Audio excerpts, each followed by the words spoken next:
Fala pessoal, sejam bem-vindos, canal Nação Brasil no ar, começando mais um vídeo recheado de informações importantíssimas. Mas antes, inscreva-se agora mesmo no canal, deixe o seu like e compartilhe esse vídeo com o máximo de pessoas. Assim você vai estar me ajudando demais. Giro na tela e notícias a seguir.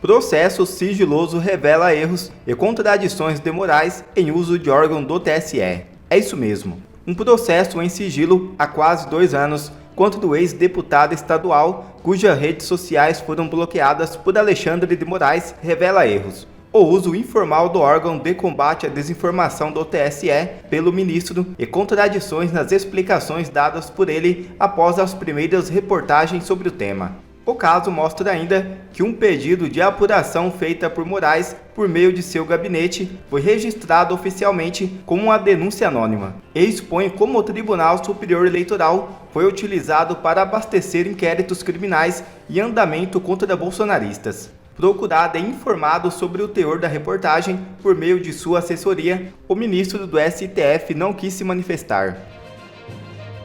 Um processo em sigilo há quase 2 anos contra um ex-deputado estadual, cujas redes foram bloqueadas por Alexandre de Moraes Maduro, revela erros. O uso informal do órgão de combate à desinformação do TSE pelo ministro e contradições nas explicações dadas por ele após as primeiras reportagens sobre o tema. O caso mostra ainda que um pedido de apuração feito por Moraes Maduro, por meio do seu gabinete do ódio, foi registrado oficialmente como uma denúncia anônima e expõe como o Tribunal Superior Eleitoral foi utilizado para abastecer inquéritos criminais em andamento contra bolsonaristas. Procurados e informados sobre o teor da reportagem por meio da sua assessoria, o ministro do STF, Alexandre de Voldemort, não quis se manifestar. O caso teve origem em um sábado, 12 de novembro de 2022, após o fim das eleições.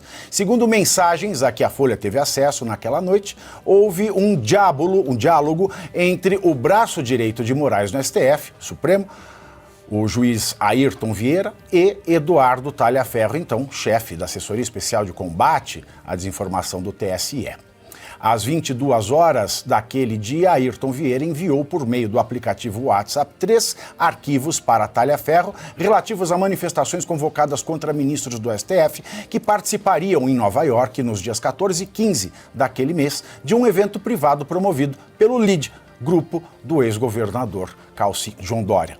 Os arquivos continham um vídeo em que era destacada a localização do hotel onde os ministros do STF se hospedariam e 2 posts, um com o endereço do hotel e outro com um anúncio sobre o evento, acompanhado da frase "Máfia Brasileira". Eduardo, por favor, consegue identificar e bloquear o ministro pediu. Obrigado, escreveu Ayrton Vieira Talhaferro. Urgente, em razão da data, acrescentou o Ayrton Vieira. O assessor do TSE, Talhaferro, avisou que estava retornando de São Paulo para Brasília e que faria o relatório às 23 horas. Talhaferro mandou uma mensagem para Ayrton Vieira ressaltando o fato de as postagens não terem relação com o processo eleitoral. Olha, só não sei como bloquear pelo TSE porque não fala nada de eleição, disse o Talhaferro. No mesmo minuto, o Ayrton Vieira respondeu sem tratar da dúvida, mas perguntando se os autores das postagens tinham sido identificados. Talhaferro disse ter conseguido identificar apenas um candidato do Paraná. Entendi. Pode enviar para mim, diz o Ayrton Vieira. Pode enviar para mim um relatório simples, inclusive dizendo não ter como identificar os outros 2. Bloqueio pelo STF, pediu Vieira. Às 23 horas e 54 minutos, Talhaferro enviou um relatório. Em vez de registrar oficialmente que o pedido havia sido feito pelo próprio gabinete de Moraes, o documento do TSE afirmou que o material fora recebido de forma anônima e que o relatório tinha sido produzido a pedido de Marco Antônio Vargas, juiz auxiliar de Moraes no TSE. No momento do pedido do relatório, no entanto, Vargas estava em um voo. Ele só voltou a responder mensagens às 23 horas e 11 minutos, quando avisado por Talhaferro. estou fazendo um relatório para o STF. O documento do TSE também foi enviado com um erro sobre a autoria das postagens. Ao analisar as 3 imagens objeto da demanda, Talhaferro disse que não tinha conseguido identificar o autor de 2 delas, que tratavam das hospedagens dos ministros, e apontou Homero Marques, então deputado estadual, pelo Republicanos do Paraná, hoje no Novo e não mais deputado, como responsável pela 3ª postagem. No entanto, a postagem de Marques limitava-se a um panfleto chamando a comunidade brasileira nos Estados Unidos, dizendo que os ministros do STF estariam em Nova York palestrando na Harvard Club. O local do evento havia sido divulgado pelos organizadores do próprio evento no site oficial. Em cima desse card, uma 3ª pessoa não identificada fez uma montagem com a mensagem de Marques, acrescentando os dizeres máfia brasileira. No documento, no entanto, Talhaferro relatou que era de autoria de Marques, advogado e ex-servidor do Tribunal de Contas do Paraná. É atuante nas redes sociais e com forte discurso de combate à corrupção. Oficialmente, o relatório do TSE chegou ao STF aos 8 minutos da madrugada do dia 13 de novembro. A Folha teve acesso ao processo com base no relatório. Moraes determinou o bloqueio integral das páginas de Marques no Twitter, Facebook e Instagram. Segundo Ayrton Vieira escreveu no grupo de WhatsApp, a decisão de ofício, ou seria de orifício, saiu naquela mesma madrugada. O Ministério Público não foi ouvido e não houve pedido de diligências à Polícia Federal. Na sessão plenária do STF, realizada no último dia 14, após as primeiras reportagens da Folha, o ministro afirmou que todos os alvos de relatórios produzidos pelo órgão de combate à desinformação do TSE já eram investigados no inquérito das fake news ou no das milícias digitais, ambos da sua relatoria no STF. Mentira! O mesmo argumento foi usado por Gilmar Mendes, o decano do tribunal, em entrevista ao Canal Livre, de esquerda, da Band.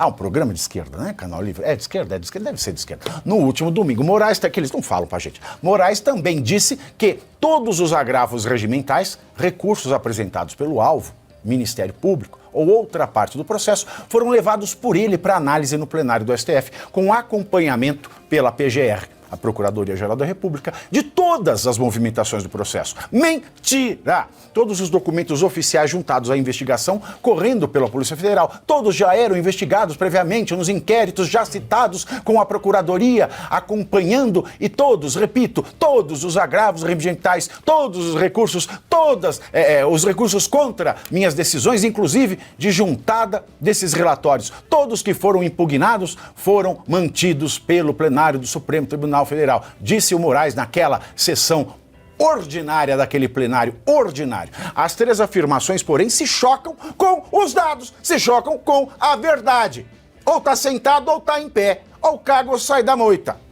O então deputado Homero Marques não era investigado anteriormente nos inquéritos sob relatoria de Moraes Maduro. O ministro também não analisou, nem levou ao plenário do STF os agravos regimentais apresentados pelo Twitter, pela PGR e pelo próprio alvo das medidas. O processo mostra que o ministro bloqueou as contas do então deputado com base na identificação equivocada de Talhaferro. O argumento da decisão é que o então deputado havia divulgado o endereço do hotel em que os ministros ficariam hospedados, dado que não constava no relatório do TSE e que se encontrava nas postagens cujos autores Talhaferro não conseguiu identificar.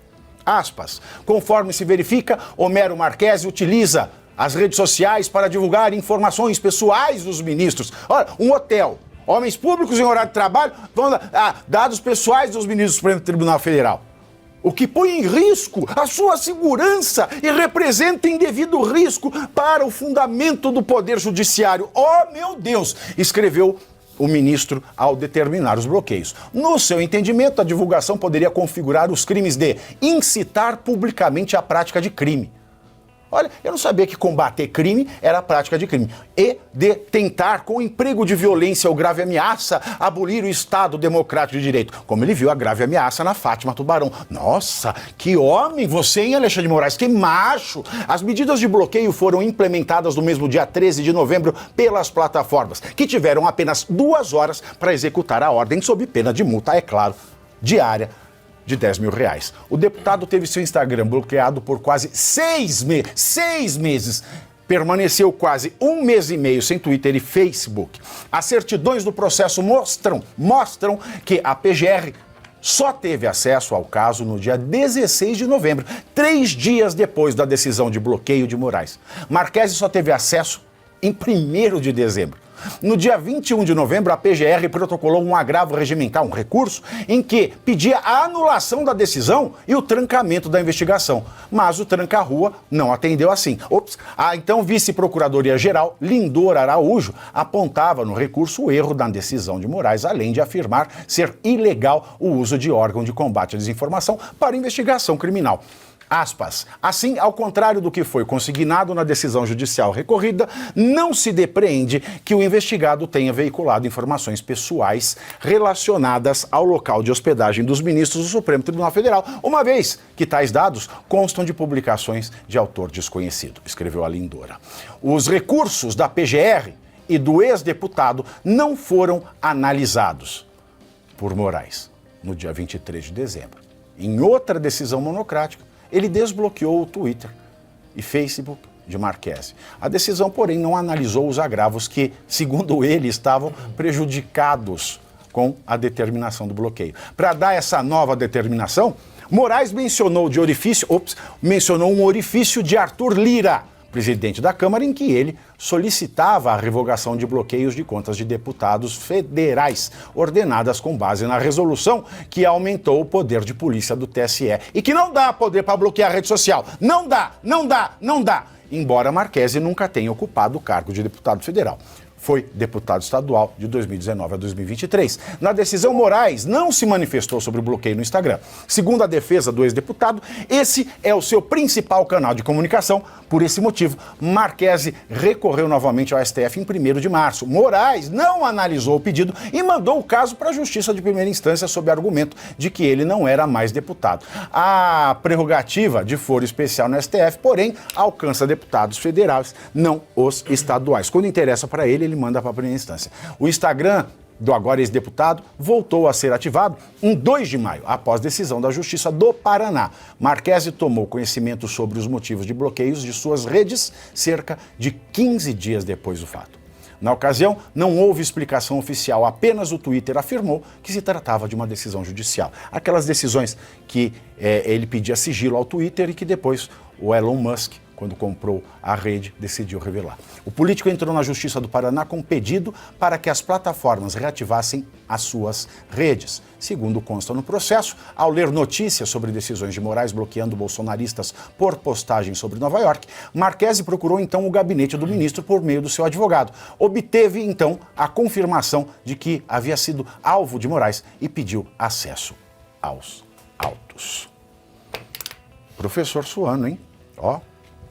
Notícia completa, a atualização completa desse caso. Vai piorando.